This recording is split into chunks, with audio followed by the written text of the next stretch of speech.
non non dama xaw a coroxaan donc Mamadou Diop Decroix honorable député ak Mbagnione Aïdara ñoom la ñuy àndal ci waxtaan bu am solo di nuyu Farabinu Diop ak Demba Samoura maa ngi leen di nuyu bu baax a baax Farabinu kontaan ci yow di nuyu Ablaye Loum niki noonu Daba Diop maa ngi lay nuyu waaw 18 safar day moom la ñuy wax Al Moustapha Mbacké ñu ngi lay nuyu bu baax a baax safar gi teru na donc na ñëpp waajal donc di jaajëfal képp koo xamante ni yaa ngi ñuy suivre si suñu plateforme digitale yëpp di kontaan ci ñi nga xamante ne nii ñoom ñoo nekk ci Facebook bi yéen tamit maa ngi leen di nuyu di nuyu sama gaay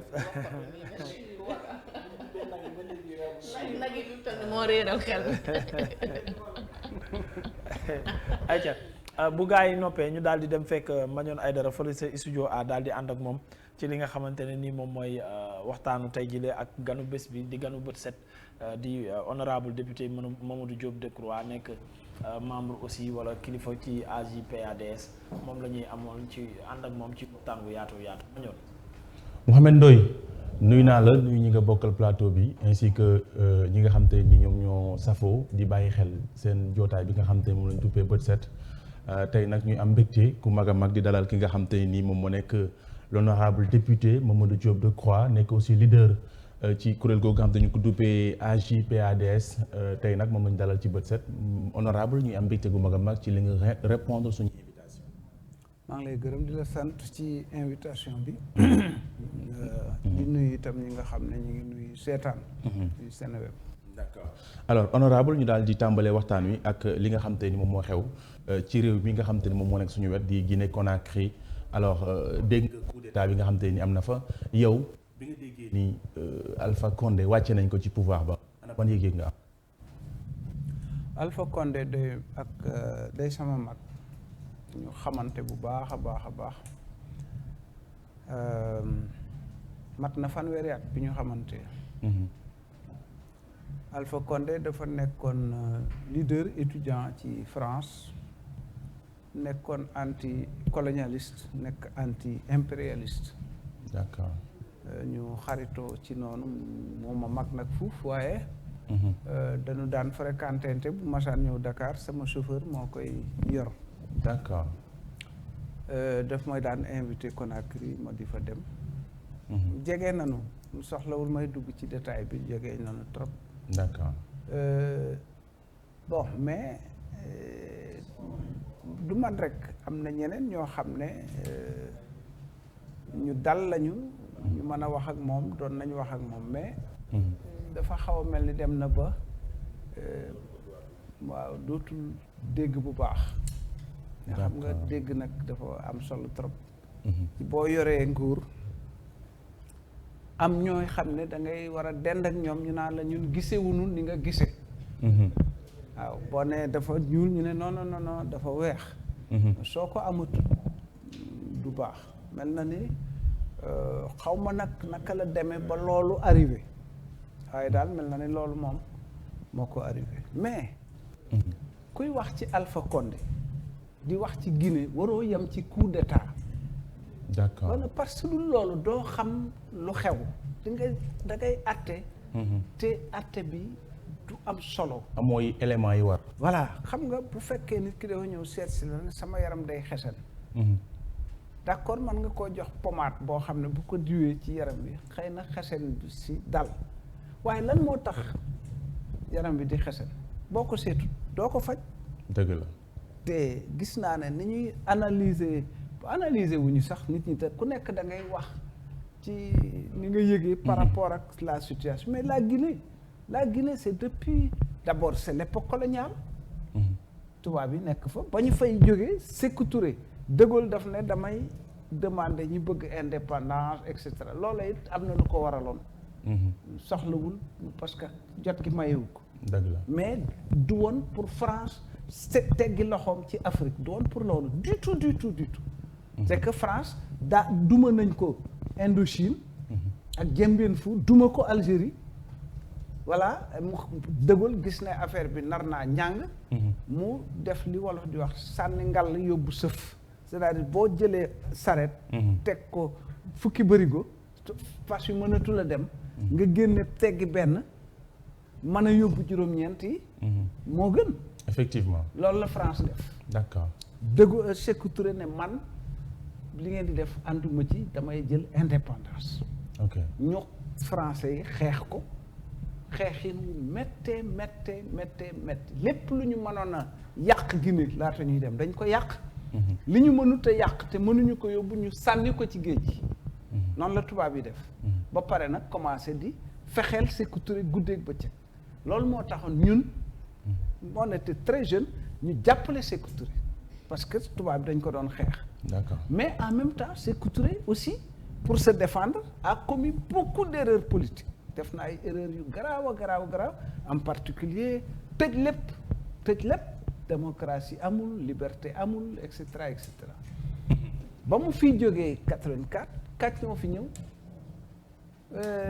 nu mu tudd Lansana Conté moo ñëw moom itam ay affaire et puis foofu rayante dafa dañ ko tàmm quoi. bon ba Conté demee kan moo fi toog Dadis Camara moom itam Dadis lu ko fa jële ana Toumba du dañ ne da doon bëgg a rey Dadis Camara ba mu rëcc ok après bon ñu def transition Sékou Konaté c'est un militaire boo fi Sékou jógee la Alpha Condé toog Alpha aussi comme ni ma la ko waxee amoon na expérience oppositionnelle bon amuloon expérience de gouvernement mosul dugg ci gouvernement wu gaa yooyu la mais rapidement day am benn culture pendant 50 ans violence amul démocratie amul liberté day am culture bu muy développer ci nit ñi.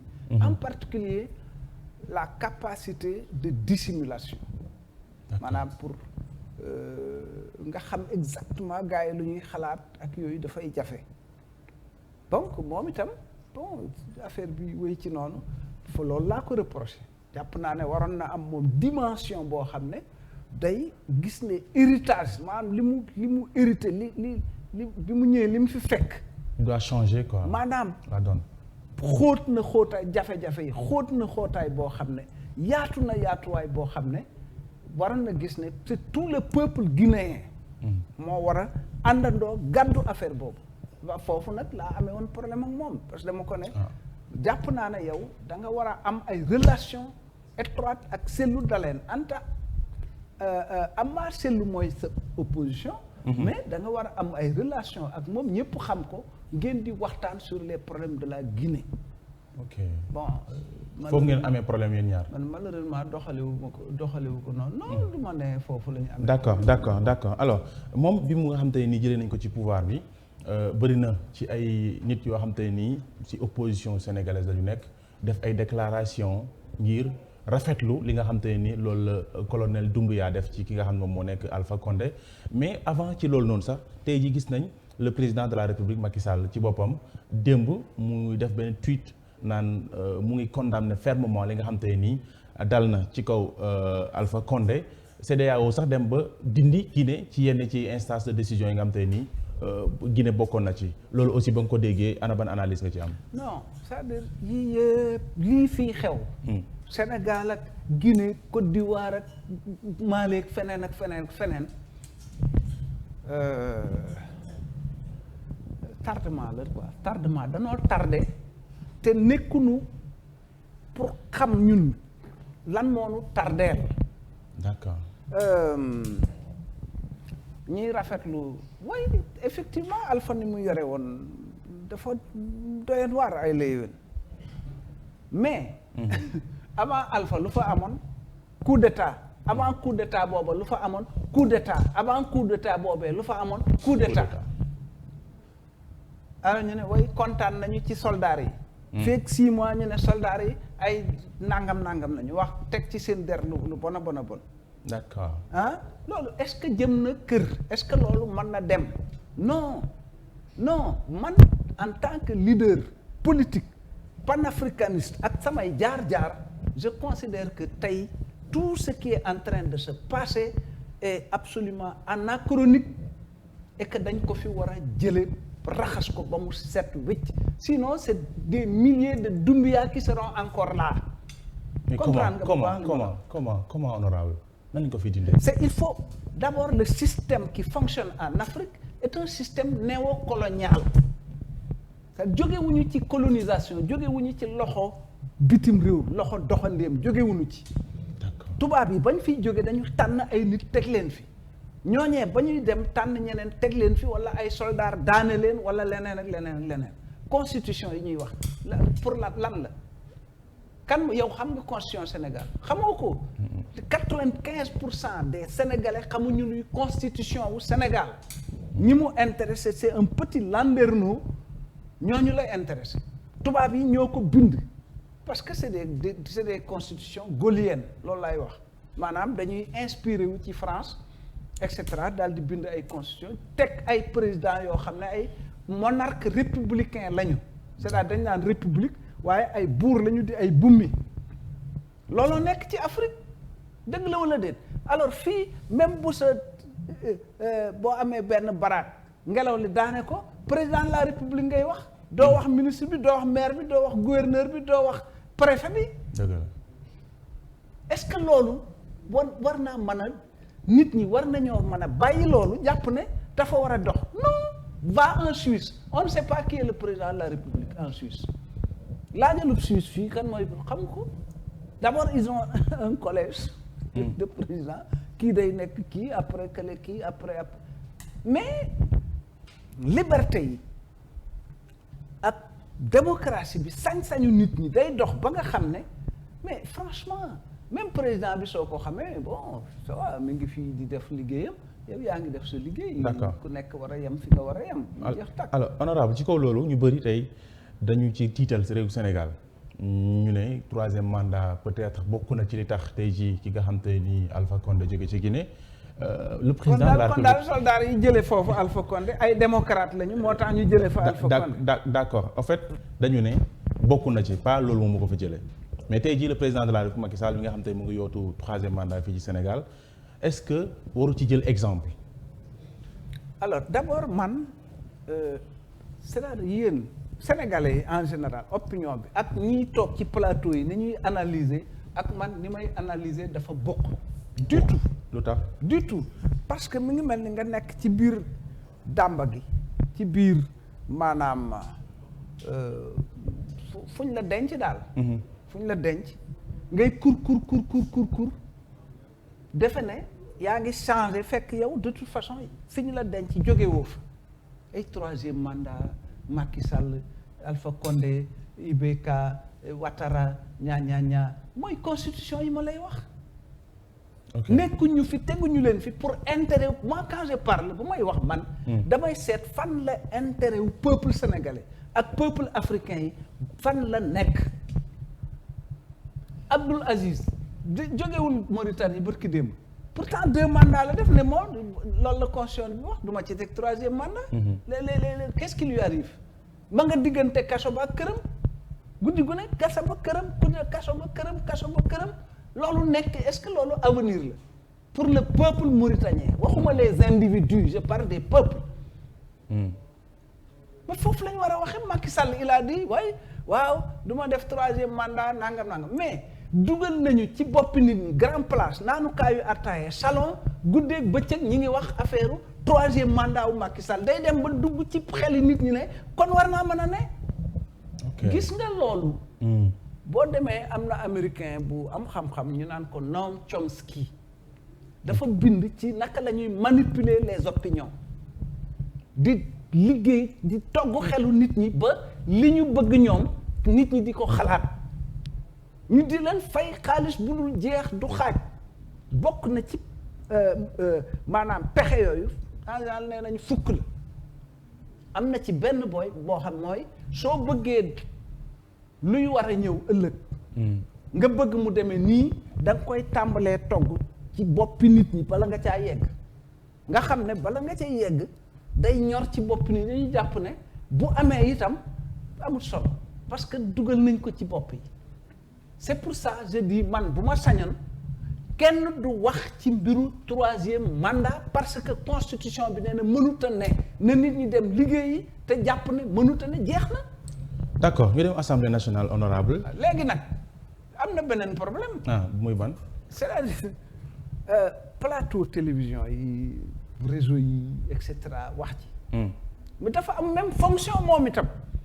dafa am fonction c'est-à-dire soo ñëwee wax daal di défoulé wu soo génnee jàpp nga ne vraiment tey moom tu as apporté ta contribution ci luy régler problème yi. D'accord. Mais c'est pas ça qui règle les problèmes li régler problème yi mooy dem ci nit ñi wax ak nit ñi organiser nit ñi ba su élection amee ñu war a tànn nit ki su ñuy am indee milliards gars yi lekk ko ba pare voteel ki ñu war a voté mais defuñu ko.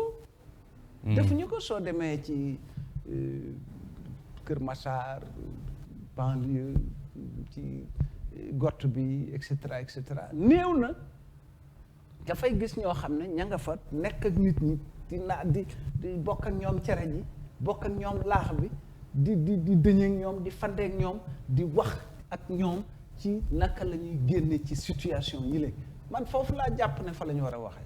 D'accord honorable dinañ ci ñëw incha allah balaa jotaay bi di jeex. mais maintenant nag bu fekkee ne ñi jàpp ne Macky Sall day def 3e mandat nañu waajal. Waaw su ko bëggee def ñu ne ko du fi amee. yow ci ñi naan ko du fi amee ngay bokk. non déggoo ma ne la nee na maa ko bind mënuma koo def man foofu laa koy xaar c'est tout mais nag di ci nekk di ci. c'est que xam Afrique la ñu nekk aussi gis nañ fi waxet Macky Sall ci boppam wax na fi ne du ma def lii après finalement ñu gis mu def ko yëggaguñ ca affaire am la comprendre nga moi je considère que sénégalais yi seen affaire mooy nañ dem liggéeyi di xëyee ko gont bu dee dëgg la ci ñoom su Macky ne damay def 3e mandat ñu taxaw. d'accord baax jeex tàkk.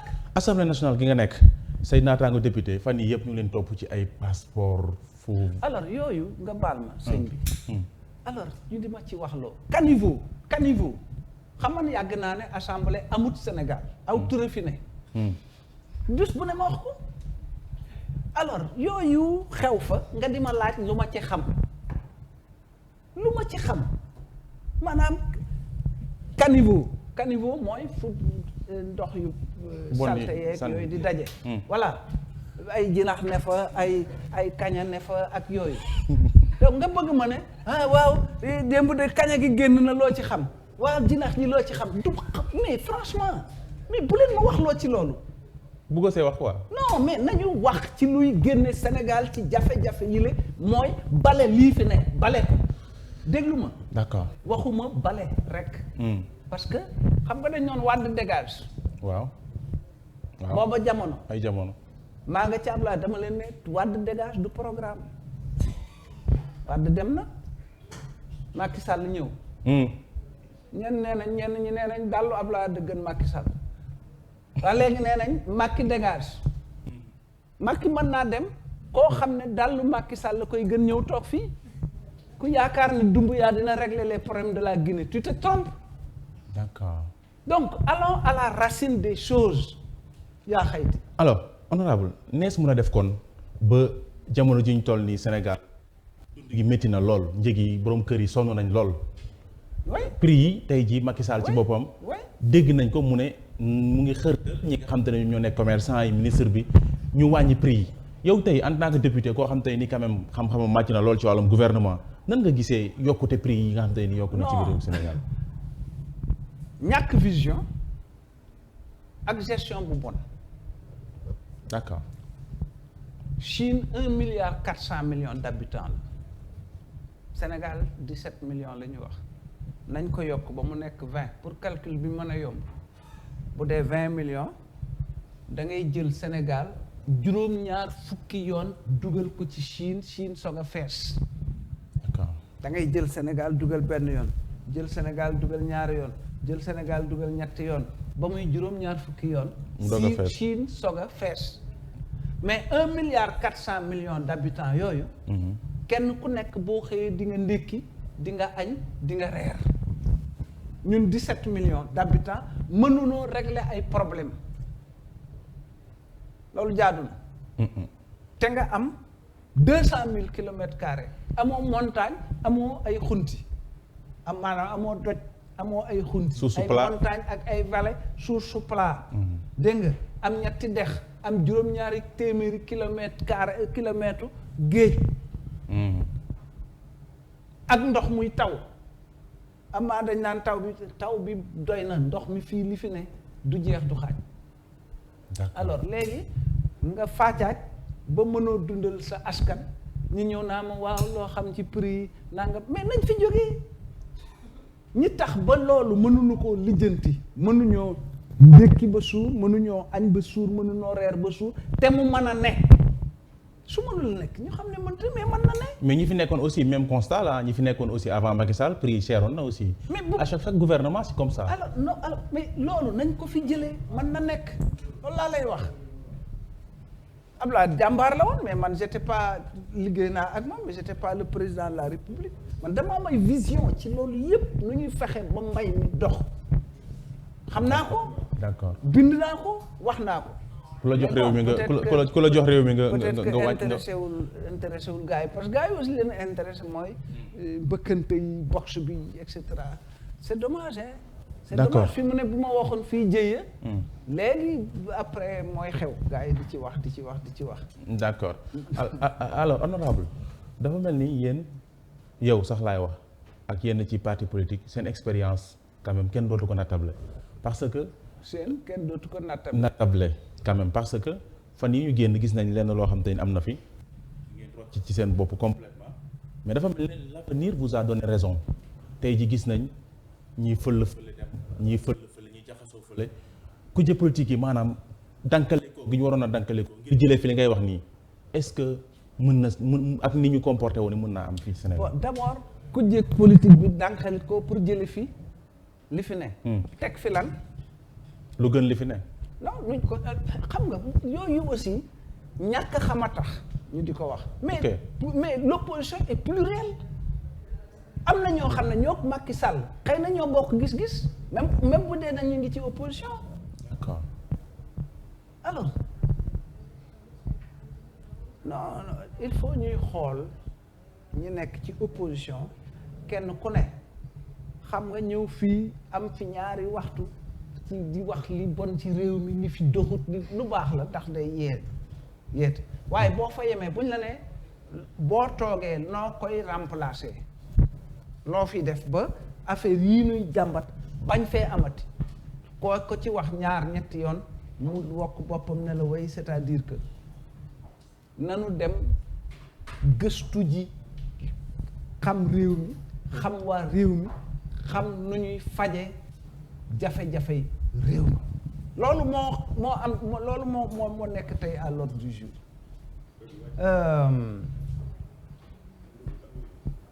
opposition dafa war a évaluer boppam.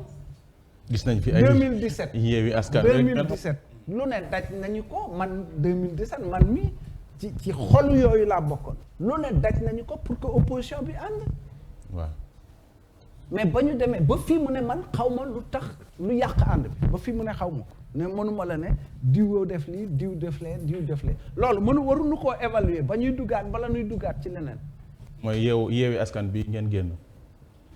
mu ne mooy Yewwi Askan bi ñu génn rek ndax Yewwi Askan bi ñu ko wootee ñu ci gën a bëri ci kujje politique yi PDS yaakaar nañ dina bokk ci biir Yewwi Askan wi finalement def nañ communiqué ne ñoom dégg nañu boole nañ ci mais ñoom yëguñ ne sax loolu am na. yow mii gisuñu la ci biir Yewwi Askan Wi bëri na ñeneen ñoo xam ne gisuñu leen ci biir Yewwi Askan Wi ñii ñoom ñoo constitué Yewwi Askan Wi mën nañ jàpp Khalifa Sall Ousmane Sonko Déthié Fall tel Malick Gakou mais yéen gisuñu leen ci lu tax. loolu laa lay wax c'est-à-dire. lu tax maanaam lan moo waral yow bokkoo ci d'abord ñu ko def man xam nga nee naa Khalifa affaire bi ñun dérangé wuñu frustré wuñu am ngeen ci droit. mais ñi leen critiquer it am nañ ci droit parce que on est en régime de liberté. waaye nag ñun ni ngeen ko doxale ànduñu ci moo tax duñ ci bokk buñ noon nanu dajaloo gars yi xool parce que front de résistance nationale moom c'est une coalition pour combattre pour les libertés démocratiques les libertés publiques pour conditions de vie wu population yi loolu mooy vocation front de résistance nationale mais su dee dañuy war a taxawal coalition pour dem ci ay élections mais dañu war a càmbar 2017 la ca xew 2017 dañ ne nañ dem élection législative am majorité assemblée jëlee Karim Wade ci jafe-jafe yi mu nekkee jëlee Khalifa Sall ci jafe-jafe yi mu nekkee teg ko nu mu tuddati ko lan naka la ko gars yi tuddee en France la ñaari su opposition bi ak majorité bi. cohabitation loolu lañ waxoon ñu dem ba gars ñu ne non ñoom daal ci li ma dégg parce que ba tey xaw ma nu mu demee. dem ñu ne daal Ablaye Wade amatul kii et cetera warul jiite nangam mel na ni Khalifa Sall war a jiite liste bi nangam na loolu laa dégg mais aw ma ci dëgg-dëgg lu ma leer xam naa ne daal tas na ok mais loolu ba mu tasee lu mu jur waa ñoom Macky Sall yi 36% la ñu am Dakar boo boolee nun li nu am ëpp na nañu leen ñoom defe naa 40,000 voix ñeent fukki junniy carte ëpp leen nañ la suñu àndoon dañuy jël juróom-ñaari député yi Dakar kon la ñu am député ci Touba 5 députés yi dinañ yokk peut-être ñaar wala ñett gañewaat yeneen département dinañu am majorité assemblée mbaa nu am fa nombre de députés yoo xam ne Macky Sall dootul mën a def lu ko neex mais ba gaañi demee ba affaire ba tas ñoom ñu jël les 7 députés de Dakar jël lii jël lële Khalifa Sall nekk ci difficulté Karim Wade continue nekk ci difficulté ak yeneen ak yi pourtant ba ñu demee ca élection législative coalition bi Abdoulaye di jiite ëpp leen a ñële 170,000 voix kon naka nit mën a sàggane ba bañ a gis loolu yooyu dañu war a na toog waxtaane ko ba xam ne fii ak fii la yëf yi yàqoo woon bu ko defee li ñuy def du yàqu d'accord donc loolu da nga maa laaj waaye nag ñoom seen yëf vraiment ils sont libres sañu ma cee wax xam naa it lenn mooy man maanaam askanu Sénégal kenn du ko yeewi mooy yeewi boppam. d'accord merci beaucoup honorable ñu lay jaajëfal bu baax a baax Mouhamed Ndoye bu fekkee am ngeen quelques kàddu yi ngeen ciy sànni ngeen sànni ko ci sinon ñu tëj waxtaan wi. yeewi honorable parce que dañoo am yeneen ñaari gan tey ndax li nga xamante ni moom mooy waa service commercial dañoo am ñaari gan ci plateau bi mais waxtaan wi doyaluñ ci ndax honorable moom am ko ci plateau vraiment c'est un honneur et vraiment kàddu yi rafet na comme à chaque fois nu mu ko tàmmee di def yëkkati ay kàddu wax ay vérité am te du blessé kenn te du am benn gàkk-gàkk wala kenn du jàpp sa gémmiñ vraiment ñu ngi kontaan ci loolu kontaan ci wuyu si bi nga wuyu si Seneweb ak émission bi nga xamante ne nii moom mooy bët set honorable d'accord sa kàddu gu mujj rek waaw sa kàddu gu mujj gi mooy maa ngi gërëm di sant sama militants yi parce que ñun ñu waajal élection locale comme tout le monde d'accord tey jii Ngéyeen laa jëm Ngéyeen oui dëkk Ousmane Tanor Dieng mu ngoog bërki démb maa ngoon Malicounda demain damay dem Ziguinchor Bignona Oussouye su ma fa jógee damay remonter par Bounkiling Nioro Kaolack après je fais l'axe Tambacounda man maa ngi ci loolu d'accord daf naka njëkk dama naan opposition bi loolu moo ëpp solo toog ci Ndakaaru di d'accord réunion yaa ngi yoxu su gaay daal ci suuf ñu koy jaajëfal bu baax a baax honorable député Mamadou Diop Decroix nekk député foofu ci assemblée nationale pencum ndaw réew mi mais également moom moo nekk leaderu AJ/PADS donc ñu doon am mbégte gu mag a mag di ko dalal ci bët set alors Mouhamed Ndoye ginnaaw bi nga xam te ni jaajëfal nañ la bu baax a baax yaa ñi nga xam te ñu nga bokkal plateau bi ak ñi nga xam te ñu doon bàyyi xel ñu leen di jox dig daje ëllëg incha allah ak beneen gan merci beaucoup